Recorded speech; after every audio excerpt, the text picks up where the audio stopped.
तो पता है दोस्तों, कल रात को मैं देख रही थी स्टैंड अप कॉमेडी और इसमें कुछ ऐसे शब्दों का प्रयोग होता है कि जिन्हें आप बच्चों के संग नहीं देख सकते। अचानक आ गया पार्थ, तो बस वही अधूरा रह गया था। तो चाय के संग और अब अनूप को भी साथ लेके हम दोनों वो वीडियो को पूरा देख रहे हैं।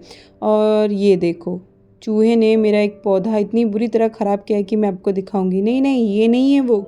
इसको तो मैं पार्थू के रूम से लेके आई हूँ कि उसको हटा के इसको इधर फिट करूँगी, क्योंकि अगर यहाँ वाले बोगनविला को वहाँ रखूँगी तो फिर वहाँ का एक पौधा तो यहाँ लाना पड़ेगा और इसको अलग जगह रखूँगी। पर ये देखो, ये है हमारे बोगनविला के फूल, खुद के फूल हैं घर के, लेकिन बड़ा दिल पे पत्थर रख के इनको तोड़ के लेके आई हूँ। चलो आपको बोगनविला की हालत दिखाती हूँ, चूहे ने क्या कर दिया। तो ये देखो, पूरा उसको खा दिया और ये फूल इसी में से निकले, आप यकीन मानेंगे। पर इसकी पत्तियां ही नहीं रहने देता, सिर्फ फूल जो थे ना बच पाए, क्योंकि वो खिड़की से बाहर जाके लटक रहे थे। इतनी बुरी तरह खाया, एक पत्ती नहीं निकलने दे रहा है। रोज़ एक पत्ती की कोम्पल आती है, उसको खा जाता है। तो इतना मैं हार गई कि मुझे आज इसको फिर यहाँ लेके आना पड़ा। तो तुलसी मैया को अब उधर रखा है, बीच में रखा गुलाब, ताकि बीज इस पे ना गिरे तुलसी मैया के। तो देखो, अभी लगेगा इसको 10-15 दिन लगेगा इसको प्रॉपर ग्रो होने में। ये बिल्कुल ठीक है, लेकिन पत्ते नहीं आए ना, इसलिए थोड़ा ऐसा मरीला सा लग रहा है बेचारा। ठीक हो जाएगा, मुझे पूरा विश्वास है। देखो, इसके कुछ फूल मैंने इसकी जड़ पे भी रख दिए कि ले खुश हो जा, तेरा फूल यहीं है। और आज थी हनुमान जयंती, तो हमें जाना है मंदिर, क्योंकि मैंने अनूप से कहा था कि मंदिर जाएंगे। और ये देखो, आपको अपना छोटा सा शीशा दिखा रही हूँ, यही है, इसी के रख के मेकअप करती हूँ मैं। हमेशा सोचती हूँ कि एक मिरर लेके आऊँगी, लेकिन फिर सोचती हूँ वेस्ट ऑफ मनी हो तो जाता है मेकअप। खैर, पहले भगवान जी को माला पहना देते हैं। अपने श्रृंगार से पहले भगवान का श्रृंगार करना अति आवश्यक है, लेकिन नहीं, मैं कभी कभी खुद का करके फिर उनके फूल लेने जाती हूँ। लेकिन आज तो हमें मंदिर जाना है ना। चलो, पहले राधा रानी को पहना देती हूँ, फिर कान्हा जी को पहना देती हूँ, एंड फिर मैं करूँगी अपना गृहिणियों वाला श्रृंगार, सॉरी गृहिणियों वाला श्रृंगार। तो आज ही एक कमेंट पढ़ी थी कि दीदी, आपको मना भी किया था कि ये वाली निविया क्रीम आप मत लगाओ, इसको लगाने से आप काले लग रहे हो। ऐसा है क्या सच्ची में? अगर सच बताऊं तो मुझे खुद को ऐसा कुछ भी फ़र्क पता ही नहीं चल रहा है, इसलिए मैंने इतना ध्यान भी नहीं दिया। खैर, अब जो है सो है। ये क्रीम भी तो आप में से ही किसी ने सजेस्ट की थी ना, इसीलिए लगा ली। ऐसे मुझे कुछ पता नहीं चलता कि मैं काली लग रही कि गोरी। इधर मैं कुछ दिखाऊंगी आपको, कल बताऊंगी। ये वाला जो मैं वो कर रही थी, अभी तो मेरा पार्थ पूजा करके आया है, खूब बड़े बड़े हो जाओ। तो पता है क्या कि मैं इस टाइम कोई भी क्रीम लगा लूँ ना, मुंबई का वेदर ऐसा है कि आपके मुंह में चिप चिप रहेगी ही रहेगी। और ये देखो, ये मेरी आईब्रो है बिना आईब्रो पेंसिल के, जो कि ठीक है, फीकी नहीं है, लेकिन इसे लगा के थोड़ा सा इन्हेंस हो जाती है तो अच्छा लगता है। गृहिणियों वाले श्रृंगार में थोड़ा सा श्रृंगार तो बनता है ना। तो हम कौन सा फाउंडेशन या कंटोरिंग या कुछ करते हैं, थोड़ा बहुत तो अच्छा लगता है। तो बस आज अनूप ने बोला मंदिर जाना है, जल्दी जल्दी नहा के रेडी हो जाओ। और एक तो इस बात पे बहस हो रही थी कि वो कह रहे थे कि इधर भी मंदिर जाएंगे, उधर भी मंदिर जाएंगे। तो ये देखो, आपसे बातें करते करते ना अपना काजल ही फैला लूँगी एक्चुअली वो फिसल रहा है। तो ये क्रीम मुझे इतनी भी चिपचिपी नहीं लगती। ये तो मतलब सर्दी वाली क्रीम तो मुझे नहीं लगता कि इसको बोलेंगे गाइस, लेकिन हाँ ठीक है, अगर मेरे दोस्त कह रहे हैं मैं काली लग रही हूँ तो फिर मैं चेंज कर दूँगी, लेकिन काली लगने के लिए नहीं, लेकिन मैं चेंज कर दूंगी, क्योंकि आपने कहा कि सर्दी वाली क्रीम है तो ठीक है, हम कोई गर्मी वाली भी क्रीम लगा लेंगे। कभी किसी की खुशी के लिए कोई क्रीम लगा लूँगी और कभी किसी की खुशी के लिए कुछ और लगा लूँगी, लेकिन सब खुश रहो, मैं यहीं पे हूँ। तो इसको नेक्स्ट टाइम नहीं लगाऊंगी, पक्का पक्का प्रॉमिस, कुछ और लगाएंगे, ठीक है। और ये पीछे से पपड़ी निकाल के लगाने वाली बिंदी ना मुझे बहुत अच्छी लगती है। वो एक छोटा सा कागज़ होता है ना वो, और बिना परफ्यूम के तो भैया मैं रहती नहीं हूँ। मुझे बहुत अच्छा लगता है परफ्यूम लगाना, पता नहीं क्यों, लेकिन बहुत ही हल्के से फ्रेगरेंस जिनकी होती है ना, वो वाला परफ्यूम लगाना मुझे अच्छा लगता है, और वो मैं एवरी डे लगाती हूँ नहाने के बाद। चलो भैया, बाल वाल धो लिए हैं, अच्छे से सुखा लेते हैं, कंघी कर लेते हैं, एंड फिर अपने दोस्तों को लेके चलते हैं मंदिर। चलें? Hey guys, welcome to the घर। तो महावीर जयंती की आप सभी को हार्दिक शुभकामनाएं। बाबू, महावीर जयंती है ना? महावीर जयंती है ना? क्या है फिर? हनुमान जयंती, सॉरी, हनुमान जयंती की आप सबको बहुत बहुत शुभकामनाएं। तो पिछले साल है ना, हमारे पार्थू ने आज के ही दिन से व्रत रखना स्टार्ट किया था। तो जैसे हमने पार्थू को बताया तो पार्थू ने बोला आज भी मैं फास्ट रखूंगा, और आज ये इतना कठिन फास्ट रखने के लिए कह रहा है। तो मैं इसको वही कह रही हूँ, क्या गलती करी हमने भैया, जो तुम खाना भी तो नहीं खा रहे हो, फल भी नहीं खाओगे। कह रहा मैं फल नहीं खाऊंगा। चलो जी, शुक्र है। वही तो, बच्चों को इतना कठिन व्रत नहीं रखना चाहिए। तो पार्थू ने पूजा कर ली है। मैं अभी आके मुझे बेडशीट चेंज करनी थी, लेकिन अनूप ने ऐसी बेड लगाया तो मैं बेडशीट निकाली, वो चेंज करूँगी गाइज। और दोस्तों अभी हम जा रहे हैं मंदिर, तो चलो मंदिर चलते हैं और हनुमान जी के दर्शन करके आते हैं। सारा घर देखो सफाई हो चुकी है, लेकिन देखो ये सब टेढ़ा मेढ़ा, अभी आपको उसमें इतना नहीं दिख रहा है, लेकिन यहाँ बहुत हो रहा है। ये सब मुझे करना पड़ेगा। हाँ बेटी बोल बोल चमेली कर ले। चलो भाई चुन्नी लेती हूँ। बेटा मैंने पौधे को वो किए, मुझे चुन्नी चाहिए होती है ना, तो मुझे मिलती नहीं है। तो आज मेरे पे हरी, वैसे भी मेरे पे हरी रंग की चुन्नी नहीं है, तो मैं ये ओढ़ लूँगी। इसमें ज़रा सा हरा है, बस यही मेरे दिल को तसल्ली दे रहा है। और ये एक मेरा खाली सा बैग, जिस पे ये लेके जा रही हूँ, अभी मंदिर में ओढ़ूँगी। तो चलो अब चलते हैं। चाबी ले ली बूढ़ो? ठीक है। तो गाइस आज है ना, मैंने ये वाला सूट पहना है अपने इसके संग, बहुत ही क्यूट लग रहा है ये। और चाहे कोई बोले ना बोले, खुद को ही क्यूट लग रहा है बस। तो ये मैं फ़िटिंग करवा के लेके आई थी, लेकिन देखो उन्होंने क्या फ़िटिंग करी है। ये देखो ऐसी फ़िटिंग करी है, मैं भी दिखाऊंगी अंकल को। खैर तो ये मेरा आउटफिट है और ये रही मैं। और अब चलो मंदिर। और यहाँ मेरी मैचिंग की चप्पल भी पड़ी है, तो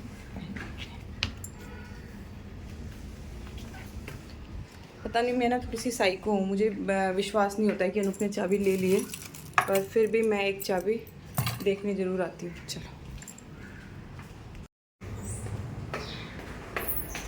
पार्थू को जानबूझ के ऑरेंज कलर पहनाया है, क्योंकि हनुमान जी का फेवरेट कलर क्या है पार्थू?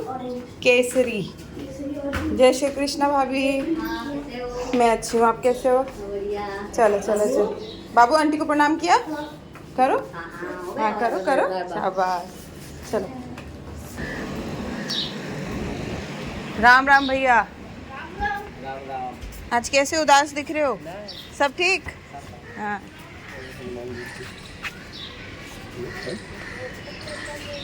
जय हनुमान जयंती बोलो। चलो चलो। आज भैया का मूड उदास उदास लग रहा है, वरना तो भैया रोज देखते ही साथ बोलते हैं राम राम भाभी, राम राम बच्चुआ। आज उदास हैं वो, देखो चेहरे से ही पता चल जाता है, लोगों के चेहरा सब कुछ बोलता है।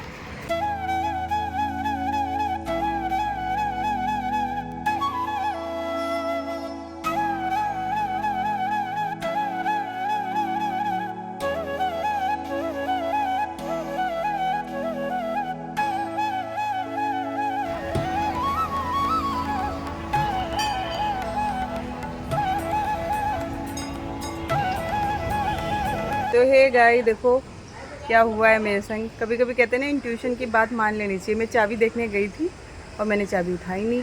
तो मंदिर से आते हुए अनूप ने बोला मैं मेट्रो जाता हूँ, थोड़ी सी फल सब्जी लेके आता हूँ। मेरा मन नहीं था, क्योंकि मुझे लगी थी बहुत तेज भूख। मैंने कहा आप जाओ, मैं तो घर जा रही हूँ। जब घर आए तो नीचे उतरते याद आया कि चाबी मेरे पास नहीं है, और चाबी नहीं थी तो अनूप को मतलब BCO फ़ोन कर दिया। अनूप ने एक फ़ोन भी नहीं उठाया। फिर मैं पार्थू को लेके गई, चल हम दोनों नारियल पानी पी लेते हैं। और फिर नारियल पानी पी ली, मलाई खा लिया, पेट धुस हो गया मलाई खा खा के, लेकिन अनूप का फ़ोन नहीं उठाया। इतने में हमारे लैंडलॉर्ड हैं जो दिशा भाभी, वो भी नारियल लेने आए। उन्होंने बोला मेरे पास एक्स्ट्रा चाबी पड़ी हुई है, मैं दे देती हूँ। तो मैंने कहा नहीं भाभी, सो के आ जाएंगे अनूप बस, क्योंकि काफ़ी देर हो गई हम लोग को, आधा घंटा तो यहाँ हो ही चुका है बैठे बैठे ऐसे ही। तो फिर गार्ड भैया ने भी देखा, तो गार्ड भैया ने बोला कि मैं पार्क खोल देता हूँ, ये जो है हमारा सोसाइटी का, आप लोग वहाँ पे आराम से बैठो। तो अब ये झूला मिला है मुझे, ये देखो। तो मैं यहाँ बैठी हूँ और पार्थू रहा वो देखो कैसे झूला। क्या कर रहा है ये पार्थू? ये तो पैरों की एक्सरसाइज करनी होती है, इसको थोड़ी हिलाना होता है। बैठो इस पे, खड़े हो इस पे, एक आगे एक पीछे पैर, एक पैर आगे एक पैर पीछे पार्थू। हाँ ऐसे। अब दूसरा भी घुमाओ, ये ऐसे होता है ये। नहीं नहीं यही करो आप पहले। ओ माय गॉड, ये तो बड़ी अच्छी है पार्थू। तो बस अभी अनूप ने फ़ोन उठाया और अभी आ रहा हूँ बोला, तो तब तक अनूप के लिए भी नारियल पानी ले लिया, मलाई खा ली। और मेरा व्रत नहीं है, इन लोगों का व्रत होता है ना गाइस, ये लोग मेरा भी व्रत करवा देते हैं बाय गॉड, भूखे रख रख के। पहले तो अनूप का प्लान था कि इस मंदिर जाएंगे उस मंदिर जाएंगे, मैंने कहा जी नहीं, मैं सिर्फ एक ही मंदिर जाऊँगी, जहाँ ले जाने ले जा लो। मैंने जैसे बताया नहीं, उनका बस ऐसा होता है कि जितने मंदिर रास्ते में पड़ रहे हैं सबके अंदर घुसो, सब में जाओ, वो मेरे से नहीं होता। मेरे को एक ही जगह जाना होता है। हाय राम पार्थू, क्या कर रहे हो बेटा? पार्थू बहुत तेज से गिरा गाइस और मैंने हंसा, तो पार्थू इस बात में मुझसे नाराज़ हो गया। तो मैं क्या करूँ गाइस, मैंने इसको बोला कि हिल मत, मुझे पहले से पता चल रहा था कि ये होने क्या वाला है। मैंने इसको आगाह किया, नारियल वाले भैया को भी समझ आ गया, वो भी थोड़ा सा मेरी तरफ थे, पार्थू मेरी तरफ। मैंने बोला भैया मम्मी को सब पता होता है। और तू बहुत तेज़ गिरा गाइस, गड्ढे में जाके धड़ाम धुड़ूम होके गिरा। चोट भी लगी ना? दिखा, ये देखो पैर में खून भी निकल गया है और ये देखो हाथ भी पूरा घसड़ गया है। तो कोई छोटा मोटा नहीं गिरा है मेरा बेटा, बहुत तेज़ गिरा है ना पार्थू? अच्छा इसमें तो झूल के दिखा दे, जब तू बचपन में झूलता था इसमें स्लाइड कर सकता है? तो वो है ना मिट्टी है तो क्या हुआ, कर ना। तो चलो गाइस पार्थू को झूला झुलाते हैं और मिलते हैं ऊपर जाके। अब आपसे ऊपर नहीं मतलब घर पे जाके आराम से फिसलना। अच्छा खड़े होके मत करना जैसा आपने वहाँ किया था। तो आज यहाँ बैठकर इतना ज़्यादा अच्छा लगा झूला झूल के, उस ग्रीनरी को देख के। ऑब्वियसली आप बहुत सारी बातें सोचते हो मन में, तो मैंने पार्थू से कहा पार्थू यहाँ तो बहुत अच्छा लग रहा है, कभी कभी तू और मैं बैठने के लिए आ जाया करेंगे। तो बोला मम्मी नाइट में आएंगे। मैंने कहा नहीं तब तो मच्छर काट देंगे। तो ये वाला जो पेड़ है ना गाइज, ये बहुत ज़्यादा घना था, तो इसको पिछले साल कट करके बिल्कुल पतला कर दिया। ये देखो किसी पतली डंडी, लेकिन ये ज़रूरी भी था क्योंकि यहाँ पे गणपति जी का वो जो प्लेटफॉर्म बनाया जाता है, गणपति विसर्जन जब होता है, खाना वगैरह बच्चे लोग खेलते हैं तो डर होता है, इसीलिए बरसात भी फिर बहुत होती है। लेकिन मैं तो बस भगवान जी से थैंक यू कह रही थी, थैंक यू सो मच भगवान जी इतनी ज़्यादा ग्रीनरी देने के लिए। घर आते ही मैंने बनाई मैगी। मेरी सच में भूख से इतनी हालत ख़राब थी कि मेरा बीपी लो हो गया, तो पहले मैंने मैगी बना के खाया और उन लोगों को भी यहाँ पे फ्रूट्स कट करके दिए कि दोनों बेटा और बाप बैठ के यहाँ खाओ, मैं अपना मैगी खाऊंगी। यानी उसके बाद फिर मैंने दिन का लंच बनाया। तो ये गाइस आज है ना, मैंने वो जो कल छोले की चाट बनाई थी ना, उसको आज थोड़ा सा अलग तरीके से बनाया। तो जो हम हरी चटनी बनाते हैं घर में, धनिया पुदीना लहसुन अदरक हरी मिर्च नींबू डाल के, और वही अपना जीरा पाउडर डाल के, देखो छोले में आलू प्याज कट किया एंड आलू उबले पड़े थे मेरे पास, और वही छोलों को थोड़ा सा हाथ से मीचा है थोड़ा, ताकि छोले का फ्लेवर अच्छा है। और ये देखो, अब अगर आप इसमें मीठी चटनी डाल के खाओगे तो चाट बन जाएगा, और इसको ऐसे खाओगे तो चटनी है। दाल चावल के संग आज दिन का खाना ये है, चावल ये है दाल। और कल विराज को इतना पसंद आया था, बोला मैम ये तो आप रोज़ ही बना लिया करो। मैंने कहा रोज़ तो नहीं बनेगा, लेकिन हाँ थोड़ा भिगाया है, कल और बन जाएगा। तो दोस्तों आज से 2 दिन पहले जो बुद्धा जी वाली बुक हमने पढ़ी थी, उसमें अनूप ने आपके संग अपने थॉट्स शेयर किए थे, है ना। लेकिन उन्होंने ना बीच में बहुत सारी बातें और भी कही थी, जिसको मेरे को कट करना पड़ा था क्योंकि वो उस बुक से रिलेट नहीं कर रहे थे। तो मैंने उसको संभाल के रख लिया था कि आपके संग वो भी शेयर करूँगी। वैसे अनूप बहुत कम बोलते हैं और जब बोलते हैं तो उनका कैप्चर कर लेना पड़ता है। तो अनूप ने हमें बहुत कुछ बताया, सुनो आप भी। ये सुंदर है, ये ऊपर है, नीचे बदबू है, खुशबू है, उनके लिए जो स्पिरिचुअल लेवल पे हाई हो जाते हैं साधु संत, उनके लिए वो सब चीज़ें वो बिल्कुल शून्य हो जाती है। इसी में मैं एक चीज़ ऐड करूँगा, अघोरियों का वो अघोरियों का भी एक फॉर्मूला है, वो शायद मतलब सब खा लेते हैं, इस पर किताब भी लिखी गई है। तो कि आप ऐसी चीज़ क्यों खा लेते हो, गंदा भी खा लेते हैं, वो भी खा लेते हैं। तो वो बोलते हैं कि हम पहली बात तो जैसे छोटा बच्चा होता है, देखो हम अघोरियों को जो समझते हैं हम कुछ और समझते हैं, बट अगर जब उसके डेप्थ में जाओगे, वो बोलते हैं कि हम परमात्मा के मतलब वो शिव के वो होते हैं, तो कहते हैं कि हम लोग उनके बच्चे हैं। और बच्चे क्या होता है, जो छोटा बच्चा होता है, आप अपने घर में 2-3 साल का जो बच्चा हो जो समझ ना हो, उसके लिए टट्टी भी वही है, उसके लिए खाना भी वही है, उसको जब तक उसको अक्ल नहीं आती। हाँ, वो हमारे हिसाब से अकल नहीं आते, लेकिन वो बहुत अकलमंद है। अघोरी की फिलॉसफी क्या है, तो वो अपने आप को बिल्कुल सरेंडर कर देते हैं बच्चे की तरह, ठीक है। तो वो बोलते हैं कि हमारे लिए सब ईश्वर का वही है, ठीक है। दूसरा उनका जो उसमें वो है, वो ये बोलते हैं कि जो भी चीज़ संसार ने त्याग दी है, इग्नोर कर दिया गया, जैसे हमारे परम पिता ने मतलब विष सबने त्याग दिया था, विष कोई नहीं ले सकता, तो विष उन्होंने धारण किया। तो जितनी भी खराब चीज़ें होती हैं, तिरस्कारी हुई चीजें, गंदा मांस, गंदी सब्जी, गंदा कुछ भी, मतलब जो इग्नोरेंस के, जो एक सभ्य आदमी बोलेगा ये क्या है, सड़क पे सो जाना, नहाना नहीं, वो आपके लिए है साफ सफाई। तो उनकी फिलॉसफी के जो सबने ठुकरा दी है, मतलब, और इससे हमें निर्माण, मतलब इससे हमें मोक्ष मिलेगा, क्योंकि हम बिल्कुल सरेंडर कर चुके हैं एक बच्चे की तरह हम लोग। और जो भी चीज़ तिरस्कारित है, मतलब जो भी चीज़ें गंदी, सब उनके लिए वो बोलते हैं हमारे लिए सब पवित्र है। जो आपके लिए खराब है, गंदी है, सड़ी गली है, वो उसको भी पवित्र मानते हैं मतलब। तो हम फिलॉसफीज के अगर डेप्थ में जाएंगे तो वो अलग ही लेवल है। मतलब आदमी जब तक हम इन 5 पंचभूतों में फंसे रहेंगे और जो हमारे 5 विकार या उसे ही जीवन का आधार कहते हैं, मतलब वो काम क्रोध लोभ मोह माया, उसी पे संसार चल रहा है। इन लोगों के लिए यही होता है कि भैया उतनी ही जरूरत है, बस उससे ऊपर नहीं। वो उसमें फंसते नहीं, उसमें ट्रैप नहीं होते कि यार। सबसे पहले लोगों को ये पता होगा कि पहले जो होता था, जब लिपियां नहीं आई थी तो स्मृति होती थी। आपकी सबसे प्राचीन भाषा जो हमारे उसके हिंदुइज्म के हिसाब से वो ब्रह्मी है, जो कि ब्रह्मा के मुख से निकली थी, तो उसमें कुछ की लिपि नहीं थी। ये संस्कृत भी आपकी मॉडर्न संस्कृत है, मतलब जो प्राचीन संस्कृत है वो उससे जटिल अलग थी वो।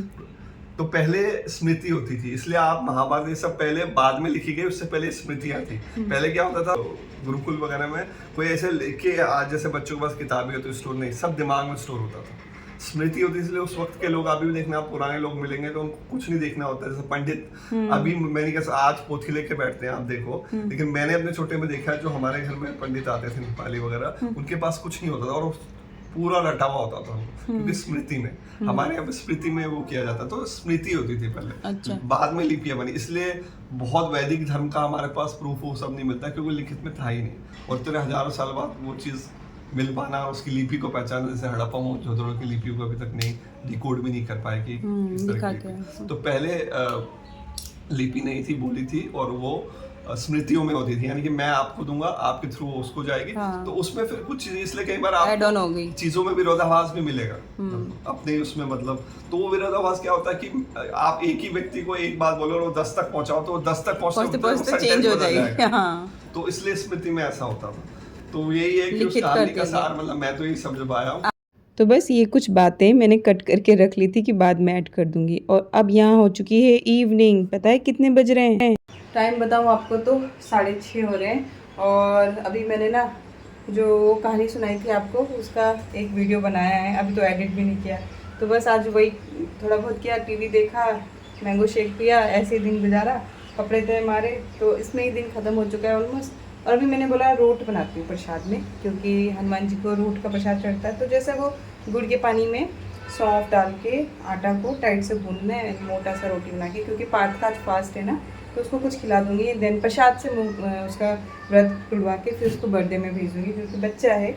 बर्थडे में बुलाया है उसको, तो बच्चा है, इतना नीति नियम मैं नहीं करती, ठीक है एंजॉय कर लेंगे। उसने पूरा दिन व्रत रख लिया, मेरे लिए यही बहुत है। तो बस फटाफट से बनाती हूँ। और अभी भावना और उसकी मम्मी भी आ जाएंगे, तो अब मैं बाद में ही मिलूँगी आपसे, क्योंकि अभी छोटे बहुत सारे काम करने हैं दोस्तों।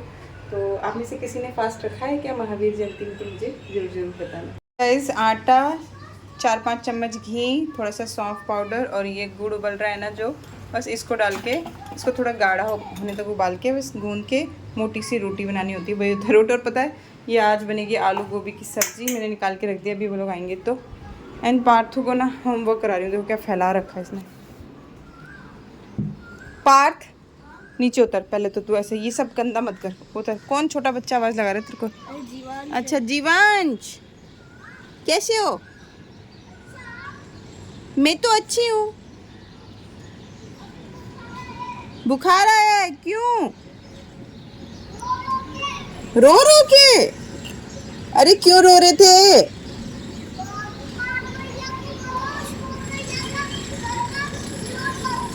सोहम का घर का फ्लोर कौन सा है? वो बोल रहा है मेरे को नहीं पता बेटा। तो ये दोस्तों अभी एक वीडियो एडिट कर रही थी, तो देखा कि एंडिंग तो की ही नहीं है, तो ये वाली वीडियो तो 2-3 दिन बाद आएगी। लेकिन बस पार्थू के व्रत के दिन वो बर्थडे में चला गया। उसके बाद वो जो मैंने रोट बनाए थे ना, वो इतने टेस्टी बने थे गाइस, इतने टेस्टी बने थे, मतलब भगवान के प्रसाद का तो कोई मुकाबला ही नहीं है गाइस, सच में। तो बस उसको ना देसी घी में तला था, क्योंकि वो ऐसे हाथ से दबा के चौड़ा चौड़ा करके उनको तल के मैंने 4 पीस बना के भेजा था मंदिर में। तो पंडित जी ने कुछ चढ़ा दी और 1-2 उतने शायद खाए, तो बोले बहुत टेस्टी था। विराज को बहुत अच्छा लगा, पार्थू को बहुत अच्छा लगा, और मुझे भी। तो इंडियन बिस्किट हमारे, तो मैंने सोचा कि मैं बना के ना बहुत सारे रख लूँगी, कभी यात्रा पे जाओ, कभी मतलब घर में कुछ खाने का मन है तो ऐसा बना लो तो अच्छा लगता है, तो वो भी मैं बनाऊँगी। और बस उसके बाद पार्थू बर्थडे से अपना वो खा के आया था खाना वाना, एंड वो लोग है ना नॉनवेज नहीं खाते, तो इसलिए मैंने आराम से भेज दिया कि केक में अंडा वंडा कुछ नहीं होगा, तो आराम से खा ले जा, एंजॉय कर। तो बस इसी तरह से उस व्लॉग का एंड करना मैं भूल गई थी, तो अब एंड कर दे रही हूँ। तो बस गाइस, मिलते हैं कल और एक नई दिनचर्या के साथ। तब तक लव यू ऑल, अपना ख्याल रखना, खुश रहना, स्वस्थ रहना। तो कल की जो वीडियो है उसमें आपको नहीं दिखेगा कि कौन आ रहा है, आपको दिखेगा परसों की वीडियो में। तो परसों की वीडियो के लिए तैयार रहना। कोई तो आ रहा है हमारे घर में, कौन आ रहा है जल्दी जल्दी कमेंट करके बताओ। बाय दोस्तों, लव बोल। वीडियो अच्छी लगे तो लाइक करना, चैनल पे न्यू है तो सब्सक्राइब करना। आते रहो हमारे घर, हम भी आएंगे आपके घर। हम तो नहीं आ पाते आपके घर, आप ही आते हो हमारे घर। बाय।